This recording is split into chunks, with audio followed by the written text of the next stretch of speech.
And there we should be good. So that's what I look like. Sorry, I won't be you won't be seeing me, but I am a retired oceanographer from NOAA. I just left federal service at the end of last year. Some of you also may know me from my role as chief science advisor for the film Chasing Coral, that's available on Netflix or on Netflix's YouTube channel for free. It's a wonderful film about the impact of climate change in coral reefs. I've been involved in climate change work all of my career. And what we'll be talking about tonight is the IPCC Sixth Assessment Report, which just came out this week. And so this is a quick presentation tossed together to highlight some of the big things that came from it. Just to let you know, because most people don't know the intricacies of the Intergovernmental Panel on Climate Change, while this is the sixth assessment report, this is actually just part one of that assessment report. It's the Working Group 1 report, which is the physical science. There are two more working groups that will come out, and then there'll actually be a synthesis that will come out in addition. So we'll be seeing that. This is the first time. It's interesting that they've chosen to go with an original artwork in this beautiful work of art called Changing by Elisa Singer is what graces the cover of the Working Group 1 report. So to go through, we'll talk about some of the key statements that came out in this, and there's a whole lot in it. I mean, these are big reports, and there's a lot to pick out as you go along. But the important thing is that there are certain key messages that come out that really are driving home most of what you've seen in the news, we'll see in the news, and so forth. And this is one of them. The very first sentence of the summary at the start of the paper, part of the start of the report is, it is unequivocal that human influence has warmed the atmosphere, ocean, and land. Now, I can't tell you strongly enough just how important that word unequivocal is. The IPCC is a group of thousands of scientists working on this effort from around the world, from governments all around the world. It is signed off by all of these governments, official scientists.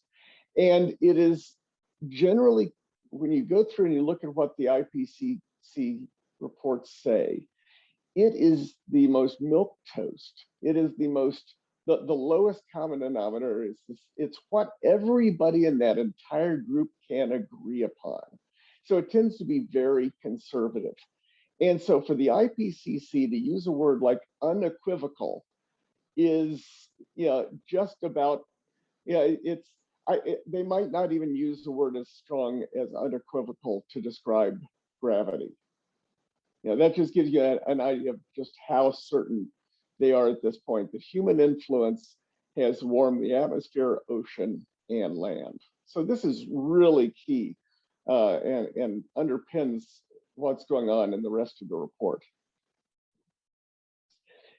Next, what we see is recent changes in the climate are widespread, rapid, and intensifying, and unprecedented in thousands of years.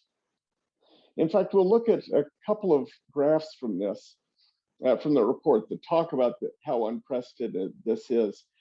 What you're looking at on the left is basically a graph from the time, approximately that Christ was born, 0 AD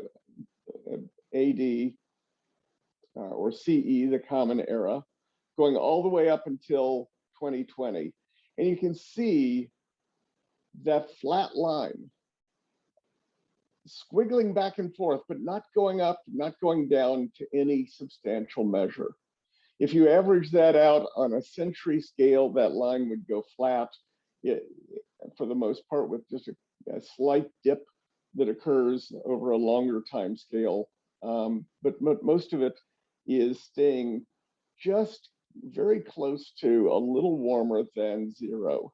That 0 line is the 1850 to 1900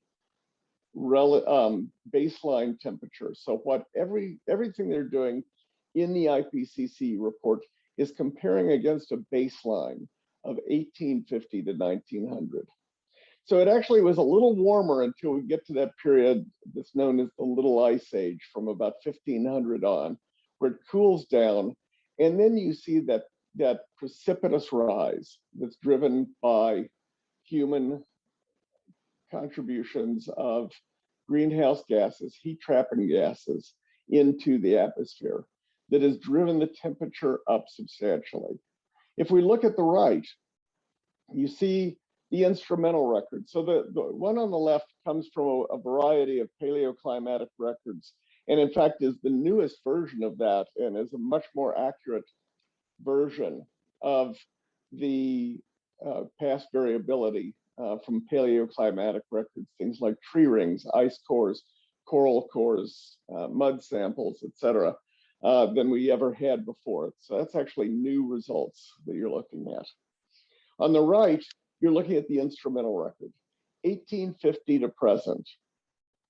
This is looking at a whole series of temperature measurements of land and ocean put together to understand what the climate system has been doing. And what you see is that we're now at just under 1.1 degrees C of warming above that 1850 to 1900 record. Excuse me, several people are putting in the chat they cannot see the full graphic. Is there a way to reduce your projection so that we can see the bottom of the screen and see what you're talking about visually? Oh, interesting. Okay. Yeah, let me do this a different way. Since I can't see what your screen is seeing, I'll do this. Everyone should be able to see the whole thing now, can't you? Okay, great. Good, thank you. All right. So you're seeing the paleoclimatic record on the left, the instrumental record on the right. And these brackets here are showing that 1850 to 1900 baseline. Here you're looking at the latest decade, the 2010 to 2020 period. And that decade compared to the earlier period is just under 1.1 degrees warmer than the baseline period in the at the beginning of the Industrial Revolution.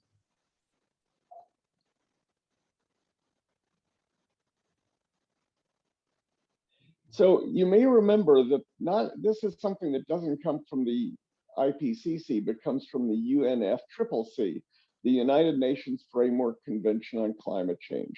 They're the group that gets together and talks about what we should be doing to deal with climate change. And the Paris Agreement that came from the Conference of the Party held in Paris in 2015, the agreement of all of the governments there is that we should be holding the increase in the global average temperature to well below 2 degrees C above pre-industrial levels and pursuing efforts to limit the temperature increase to 1.5 degrees C above pre-industrial levels. We're already at 1.1. So we're moving in the direction of both the 1.5 and the 2 degree very rapidly. And we'll talk about just how close we are to some of those and the certainty of reaching them in just a moment. Another statement from the report: unless there are immediate, rapid, and large-scale reductions in greenhouse gas emissions, limiting warming to 1.5 degrees C will be beyond reach. This is actually a statement that I disagree with a bit. And the only reason is, again, it goes back to that least common denominator. Here is a figure looking at the climate models, the averages of the different climate models going forward into the future. We're looking at the timing on those models, which were initialized in a time around 1950, coming up through today. You're looking at, actually the black line is observational record. So that's where we are at this point. We're looking at the warming that is going on in the models and even in these very low CO2 emission scenarios, by 20 years from now, by 2040, we're going to reach that 1.5 degree limit. So where the IPCC is saying unless, well, actually even reducing CO2 emissions dramatically, we're going to hit that 1.5, and we're probably going to be hitting it somewhere around the year 2040 at the latest. We may even be hitting it significantly sooner, maybe around 2030, if we continue emissions as we are now. And even with the Paris Agreement statements that countries have made about reducing their emissions, that's still going to put us in one of these moderate emission scenarios. And so we'll be hitting 1.5 sometime around the year 2035. So further, it's indisputable. Again, this is another of those words that is just so surprising in an IPCC report, having watched these from the first report. It is indisputable that human activities are causing climate change, making extreme climate events, including heat waves, heavy rainfall and droughts, more frequent and severe.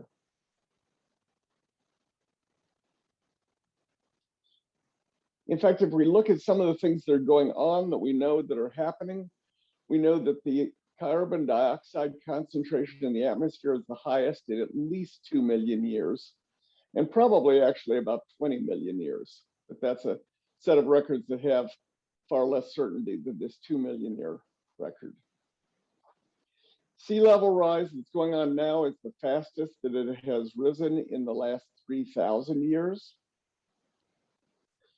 The Arctic sea ice area is the lowest level in at least 1,000 years. And the retreat of glaciers is unprecedented in at least 2,000 years. So these are huge changes.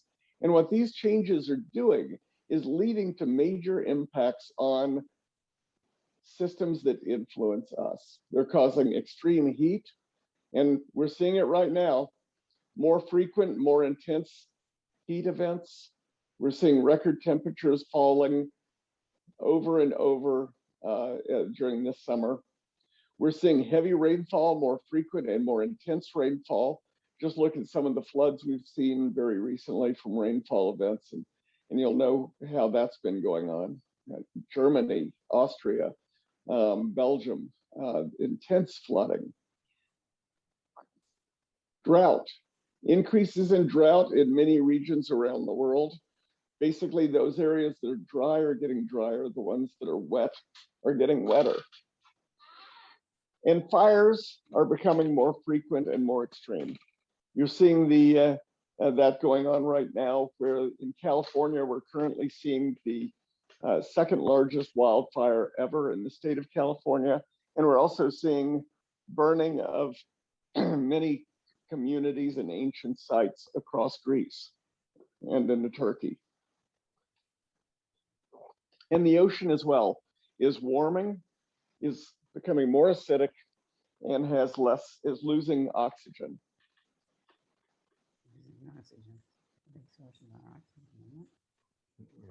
The water cycle, as I say, more global warming, what happens is it heats up the atmosphere. And so as you heat up the atmosphere, it makes a more active water cycle. So more global warming results in heavier rainfall and intensifying dry seasons and droughts. And with every bit of global warming and every bit of CO2 we're putting into the atmosphere, it gets worse and worse and worse. What you're looking at here are the simulated changes at 1.5 degrees, 2 degrees, and 4 degrees C. Those are relative to current conditions, to pre-instrumental conditions, sorry, the pre-industrial conditions we were seeing earlier. And you can see that on this map of 1.5 degrees, there's no place that is even unchanged, much less cooler than what it was before we started belching so much pollution into the atmosphere. Now, the reason this is happening is clear. It's because of the huge amount of greenhouse gases we're putting in the atmosphere. What you're looking at here is calculating out from the warming that we have seen, what does that warming come from? So this is the net warming of the Earth at just over 1 degree, plus or minus a couple of tenths of a degree of temperature. Of that, the largest single component is the addition of greenhouse gases. And the thing that's important to compare that to is this little bar in the right. That's internal variability in the climate system. The one left of it is the one that people often say, oh, it's caused by the sun and changes in the sun. No, that's that little one that's flat nothing plus or minus a bit. And internal variability of the climate system is another flat nothing plus or minus a little bit larger. So what we're seeing is that carbon dioxide and other heat trapping gases is really driving what we're seeing in the climate system. Another important message is that there's no going back from some of the changes that we're seeing in the climate system. So we have made changes that we're already experiencing and that are not going to change in our lifetimes or in our children's or their children's lifetimes. There's no going back from those.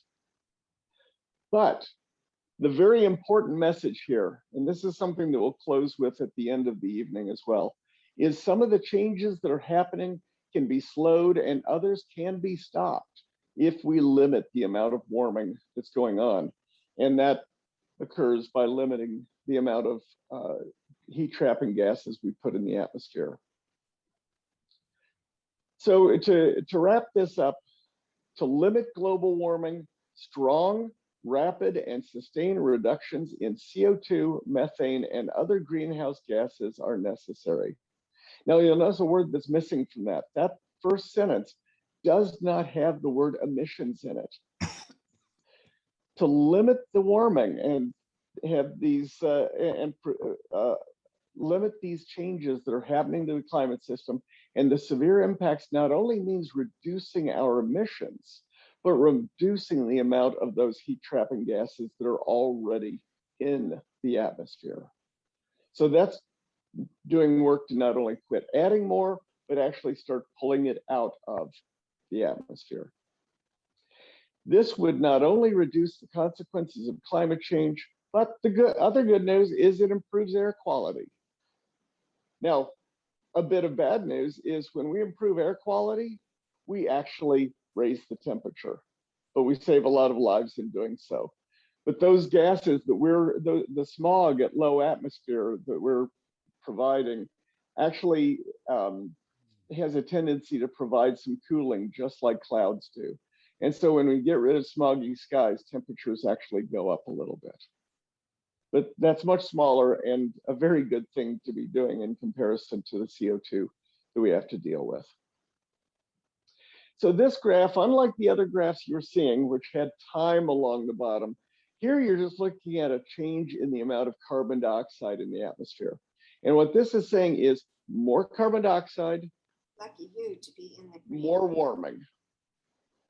And as you look through what we've seen in the historical global warming, the instrumental record, you're seeing an almost linear increase, that as we've increased carbon dioxide and certainly other heat trapping gases in the atmosphere, it has led to this increase that's almost linear. If we keep our further emissions very low or low, it doesn't warm as much. But if we allow them to get higher, or even higher, it's going to result in more warming. And so that's the whole message here. There's no magic number. There's no threshold. You go beyond that and everything changes at that point. It is that every single bit of CO2 we put in the atmosphere has an influence, and every bit that we keep out of the atmosphere has an influence.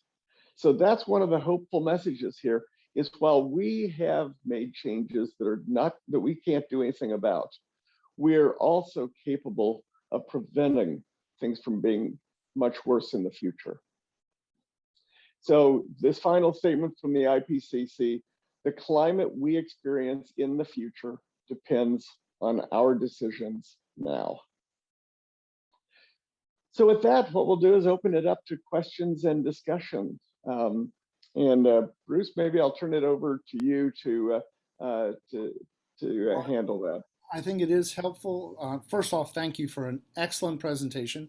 I'd ask people to put their questions in the chat, and I'll start sharing. The first one is, are these slides available that people could use them for presentations, or? We will make these slides available. It will be a part of what is put together through the conference and so forth.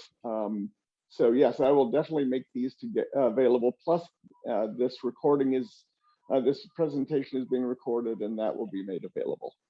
Correct. Next question is, what other greenhouse gases are there besides CO2? I think methane is a big one, but why don't you explain the different ones and how some have a greater influence proportionally than others, possibly? I will. Let me stop the sharing here. And so now I can get to where I can see the chat a bit better. Okay, so methane is a huge greenhouse gas. That is one of the ones that has a tremendous influence. And the problem is some of these other gases like methane is they have an outsized influence. I mean, they have a much greater impact on the climate system than CO2.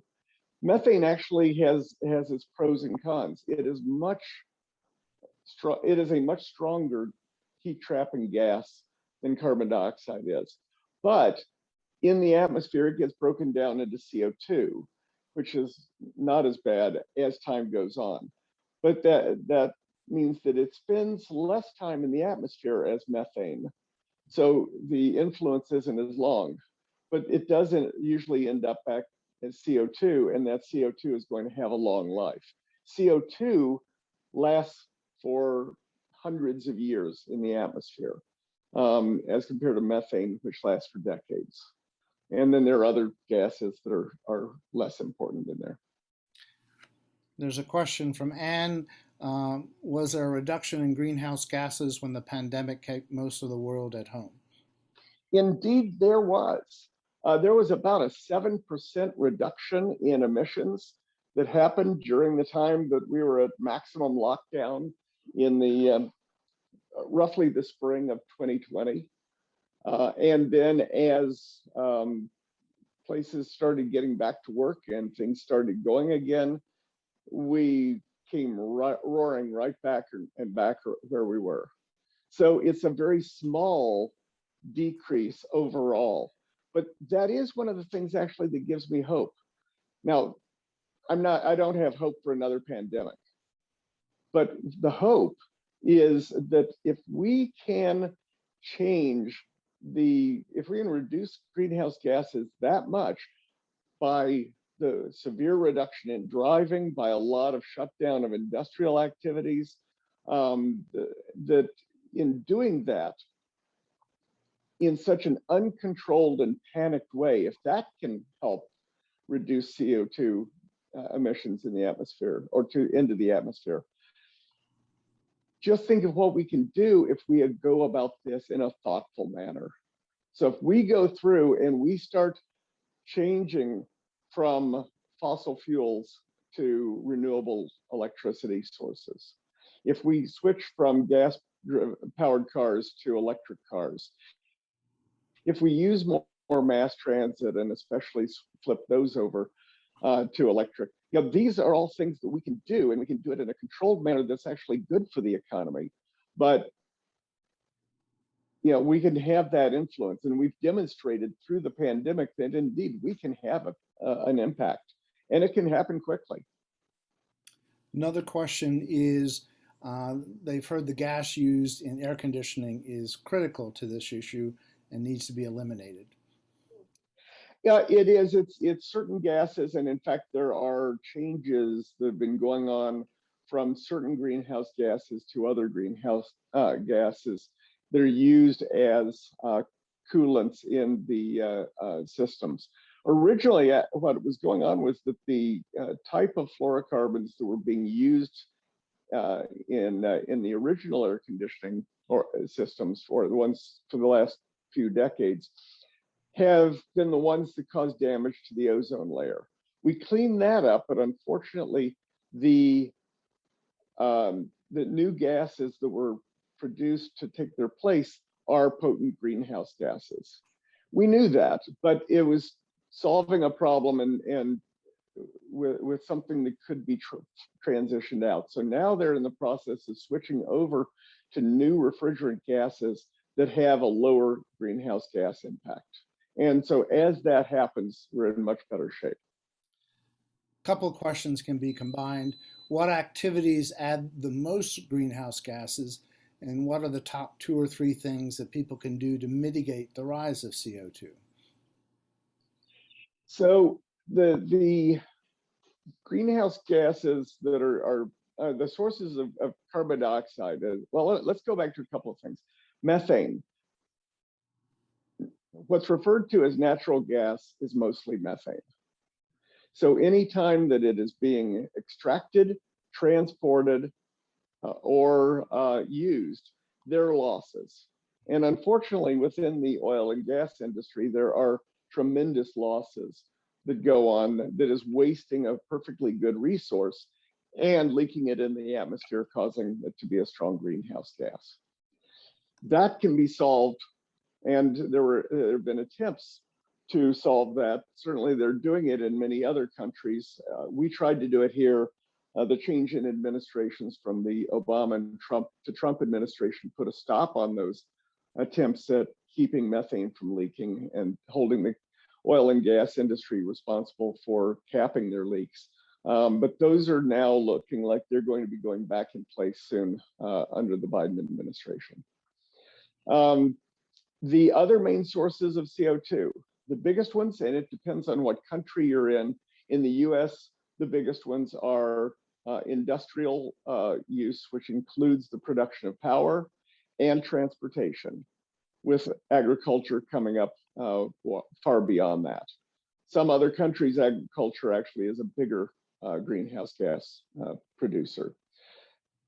What can we do about it? Well, first of all, we can switch, as I was saying, switch from gas burning cars to electric vehicles.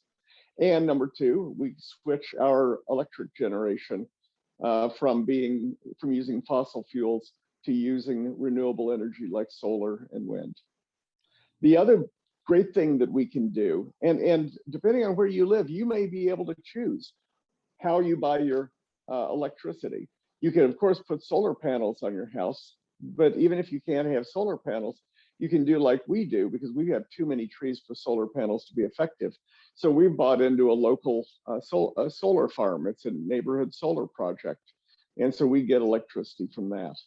But the other thing that's really important and makes the biggest impact on all of this is your voice as a voter, both expressing what you feel needs to be done and contacting your congresspersons, your senators, letting them know that you want them to be supporting any of the measures that are coming forward to reduce our impact on the earth by reducing CO2. So there's a lot of it in the infrastructure packet that's in right now. There are also additional energy and infrastructure packets that they're trying to get through that are full of ways that we can reduce CO2 emissions. Mark, I know you're familiar with the website and the book Drawdown. Do you think that would be helpful Yes. to show people? How about I put that up on the screen and just... Absolutely, and you can put a link to Drawdown in the chat as well. Okay. I put a couple of things in the chat earlier, which are articles that provide similar points to the ones that I was making today, that are some of the key points in the Ipcc report, one from Earth and Sky and the other one from the Washington Post. So this is very simple, drawdown.org, and there is a book, and you can go across the screen and you can see a number of things, but people were asking about solutions. So if you look, if you hit solutions, then they look at all these different areas. Electricity, agricultural industry, transportation, buildings is a big thing. If you're not aware of it, it can use a lot of energy if it's poorly designed. And you can just tap any one of these things and they'll give you a wide variety of things, both as individuals as well as in communities and advocating it. So it's a very helpful website. And it's just simply drawdown.com, and they've got plenty of science behind it. And one of the things, if you go to their main homepage here, you'll see they have one on farming, our way out of climate change, and they have a new online course that's all free. And again, you can click these and get further information in any one of the areas. So there's all kinds of ways people can be doing things. But I would agree with Mark, the most important thing we can do is really advocate on the governmental level for significant policy change and funding, because no one individual, one group can do it, but as a nation, we can have a huge, huge difference in this world, and we need to. It's not an option. We really need to make it happen. And in addition to that, one other thing is talk to corporations. Corporations listen to people to some extent. They will listen even more if you're a shareholder.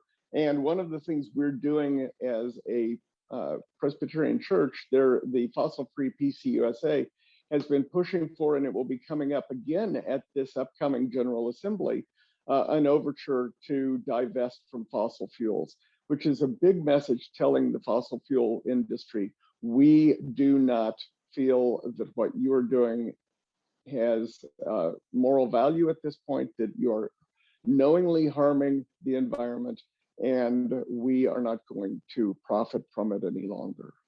And so by divesting from fossil fuels, we're making a big statement, and we're joining over $10 trillion in other investors who have done the same thing. And I would tell you, it would be wonderful if the moral argument alone would win the day. But quite frankly, they've done numerous studies that show socially responsible investments, fossil fuel can do quite well as an investment. So it's, it's not a huge sacrifice to say we're out of fossil fuels. It would be good if the only reason we did it was to save the planet, but I'm just saying there are alternatives for our investments that we can do fine with. Some of them can be ones that support sustainable energy. They need funding like everything else. Absolutely. The good news is the Presbyterian Church does not have any money in coal. Most of that is because most of the coal companies are private. But we do have significant funds in oil and gas companies. And that is what we would be divesting from. Exxon has been one of our biggest investments for years. And yes. Those of you who are seminary graduates and college graduates, let's not just leave it with the Board of Pensions or the Presbyterian Foundation. Look at your colleges and seminaries and see what kind of guidelines they have for their investments. If any of you are graduates of Princeton Seminary, they have no ethical guidelines for their investments. So we have work to do not only on the national level, but also on the educational level, which is billions of dollars spread out over those institutions. And you as individual investors can take this tact as well. And churches. Why are we still holding on to those investments? Follow the money. Part of it is the money, and part of it, we've always done it this way. Yes, there is that. It's become a more and more has been a fossil fuels have been a poor investment lately, but we're as Presbyterians, we're very slow at getting things done, and this is one we've been trying to get past since, I don't know, was it Portland or was it one before Portland General Assembly? It's one before Portland. Yeah. Thank you. Remember, we had the folks who marched from Louisville to was it St. Louis? I think. Yes. So that was pre-Portland. Somebody was asking how to get sessions involved. There is a wonderful organization called Earth Care Congregations, which is part of the Presbyterian Church USA, and they have a manual that you can download for free off the PCUSA website that has all kinds of ideas on a wide variety of activities within the local church. And whether you decide to become a certified Earth Care congregation or not, it has many, many helpful suggestions for what to do at the congregational level. This coming Sunday evening, Jessica, who's the national staff person for that program, will be doing a presentation on it at 6:30. She was going to do it last Sunday, got sick, but she is going to be here with us this coming Sunday. So you can ask her a lot of questions about it, or just Google it on the PCUSA website. Another national staff person has written a wonderful book. This is the second edition of Rebecca Barnes' little 50 Ways to Help Save the Earth. Filled with ideas. Oh, that we could all do everything, but everybody can do something. So consider that as another possibility. Other questions or comments? Well, I see a nice set of things Nancy Corson Carter put in from Kimberly Nicholas's "Under the Sky We Make: How to Be a Human in a Warming World." Yeah, those are some good ones. Don't fly unless you have to. Eat minimal meat, and especially as we heard in listening to the presentation by the Soil Sisters, they're talking about meat that comes from concentrated animal feeding operations, the CAFO farms that are where most of our meat comes from. Grass-fed meat is actually not a significant source of greenhouse gases. And so it's also making a switch. If you make that switch in the meat, reducing meat, yeah, that's perfectly good thing. But if you're in the process, if you also look to get your meat from a local farmer who primarily grass feeds their meat, you're going to be having even less impact there. And number 3, don't drive your fossil fuel cars any more than necessary. Somebody has the alternative of helping to get the CO out of the air, and that's planting trees. Mindy has worked in that area professionally, and the workshop leader on faith formation is doing that professionally in Richmond, planting trees in inner city neighborhoods and things. Mindy's done that as well. We're hoping the two of them will do a program for us this fall. Mindy, you want to say anything about the benefits and need for tree planting from your perspective? Sure. I think the trees are important because they absorb not only the carbon dioxide, but all the particulate matter from the air also. And so especially the trees improving the quality of air in the cities and towns are really important. But it's the locations where there's mass quantities of trees actually that make the biggest difference in the climate change picture. But I think every little one definitely helps. The Presbyterian for Earth Care, thank you, website has a online blog, Earth, and this current issue that just came out a week or so ago is all about trees. There's articles about trees, there's a book review on trees, there's a hymn about trees, there's all kinds of stuff on that website. Science Journal a couple years ago made the appeal that if enough trees were planted, it could significantly stop or reverse the train with climate. Other people have argued about that, but there's no question if we could do more reforestation, that could definitely be a positive force. Wouldn't it be great if every congregation in the Presbyterian Church had a tree planting ministry in their community and overseas? Wouldn't it be great if we were known more for reforestation than predestination? Well, in addition, one of the things that has been studied, and there's a new paper that came out recently that I just heard the results of, that really show that tree planting, yes, you're absolutely right. It's very valuable and it does make a big impact, but no, it's not enough because we cannot plant enough trees quickly enough in the time period we want. And a lot of the impact that your trees will have will actually happen so far down the road that it'll be, in future centuries anyway. And it's got to be done with care. You know, what's appropriate climate wise, if there are droughts, all the other variables. You know, it's great to do it in theory, but it's really got to be thought out. It's Yeah. one thing among many things that needs to be done, right? Absolutely, absolutely, and that's the thing we have to look for. There is no silver bullet. I used to say, you know, we need to have a lot of arrows in our quiver, but I realized that's not the right analogy, because as an archer, I know that you want all of your arrows to be absolutely identical in weight and stiffness and balance to do the same job, and that's not what we need. This is having a full set of golf clubs and a few extra wedges to boot. You've got to have a bunch of different things to do different jobs to help us get out of this problem.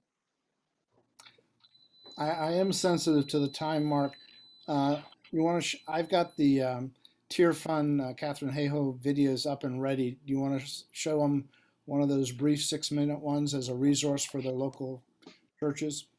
Absolutely. And what I was going to suggest is let's do the last one of them, but only do the first portion. They actually address 2 questions. So we'll go through that first question of the last of the present the videos. Okay, so this is from a group of Christians in Scotland. They decided to do 6-minute videos, 9 of them, on the various topics around the climate crisis. And they got a good American climate scientist from Texas who's now on the staff of the Nature Conservancy, as well as continuing to teach in Texas. Catherine Hayhoe did these videos. And what I like about them, besides them being well produced, I have used several of them in my church and they've promoted very good discussion. So these Scots got this American do it. And you'll hear at the beginning they ask a question with a good brogue. She obviously doesn't have that, but they really highlighted her red hair, I think, because they wanted to make the connection with the folks in Scotland. So you'll see all of the 9 of these are available. It's the Tier Fund. So which did you want, 8 or 9, Mark? Which one of the 2? I think you're muted. Sorry I about think that. Film 9, and we'll just go through the first of the 2 questions they asked within that. I just want to point out there are discussion questions here, and they're quite good. All right, we'll go there, and we'll go there.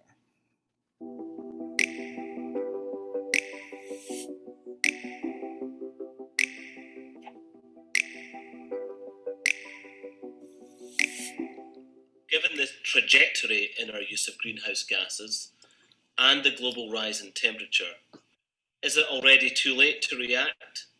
Will the temperature continue to rise no matter what we do?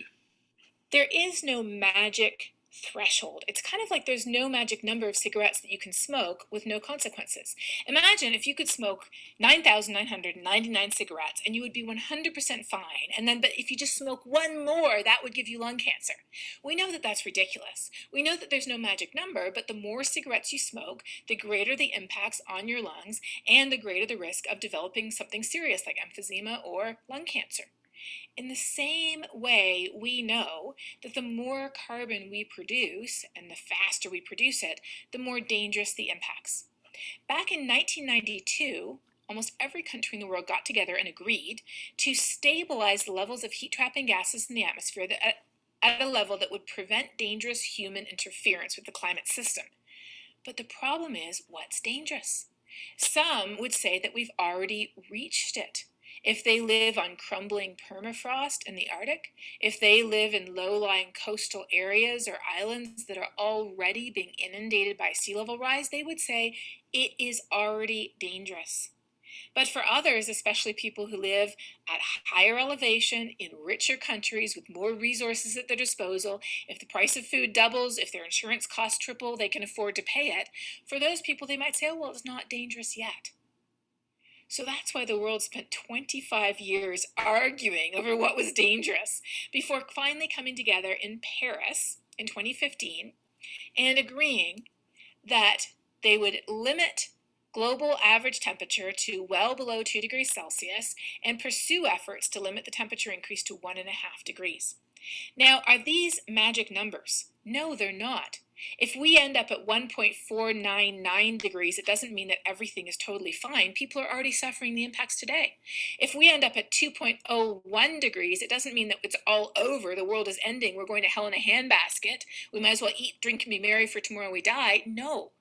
What we know scientifically is the more carbon we produce, the greater the risks. And the flip side of that, of course, is the more carbon we reduce and the faster we do so, the better off we all are. There is no magic threshold. Some amount of impacts are too late to avoid because they are already here, or they've become inevitable. It's kind of like we've been smoking a pack of cigarettes for years and decades, and some lung damage is already permanent. But we know, and I know this for sure because this is what I study, that there is a world of difference between a future where we continue to depend on fossil fuels versus a future where we wean ourselves off fossil fuels as soon as possible. And the difference is not the survival of our planet. The planet will still be orbiting the sun long after we're gone. The difference is the survival of human civilization as we know it, and particularly the survival of the poorest and most vulnerable. So now you may have seen headlines that are saying that carbon emissions this past April were 17% lower at the global scale compared to where they were the year before. But you've also probably seen headlines saying that this dip in air pollutants and in carbon emissions is just temporary. Because as the quarantine passes, they shoot right back up again. In fact, that's already happening in China. So the total impact on overall carbon emissions is likely to be pretty much negligible. It's as if, because again, what matters is total carbon, right? It's as if we've been putting a brick on a pile every month since the dawn of the industrial era.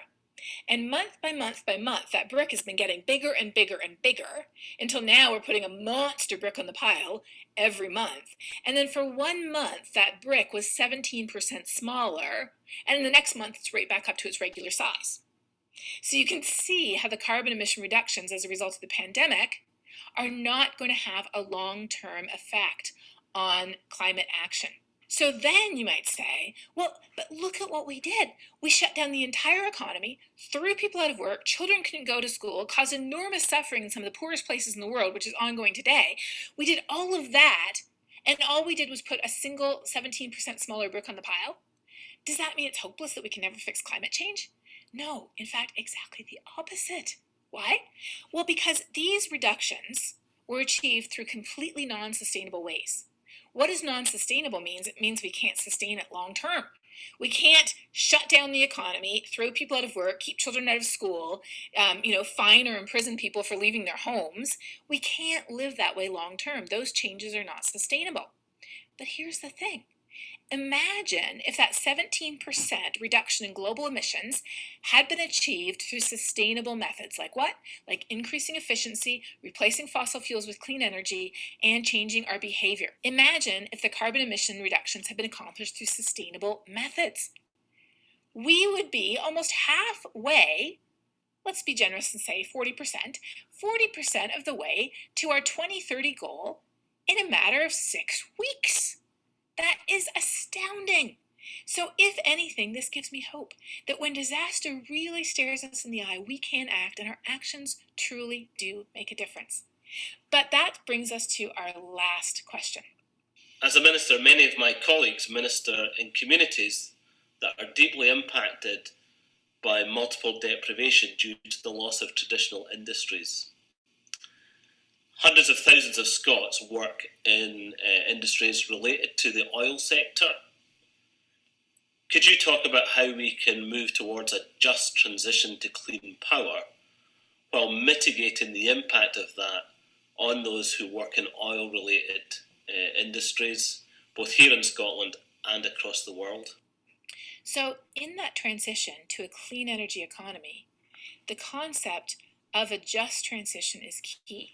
Because there's many areas where the entire economy of that town is based on extraction of oil and gas or coal, and many of those very people and their families have disproportionately paid the price. As my friend Marianne Hitt writes, talking about mountaintop removal coal mining in Appalachia, where they literally cut the tops off the mountains to get the coal out, that pollutes the local water, leading to increased rates of everything from birth defects to cancer among the very families who are working in those mines.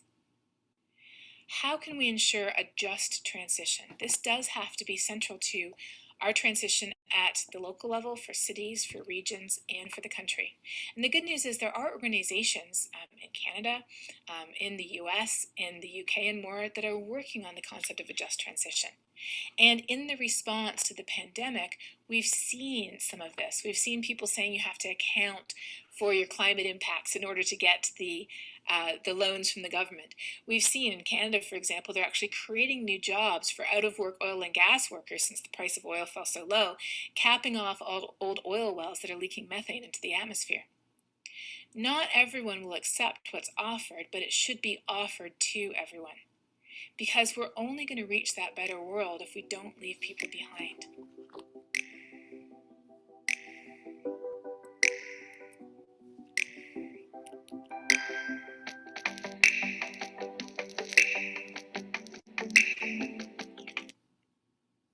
It's pretty effective, isn't it?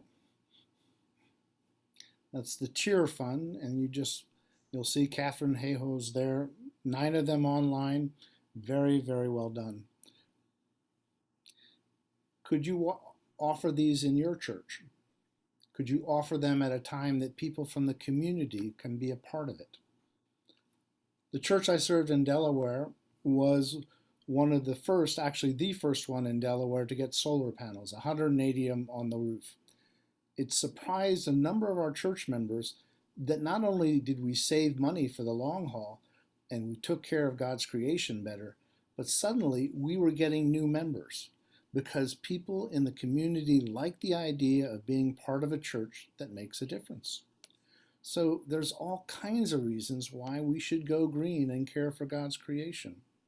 It's desperately needed, but it also can help in the renewal of our congregations as well.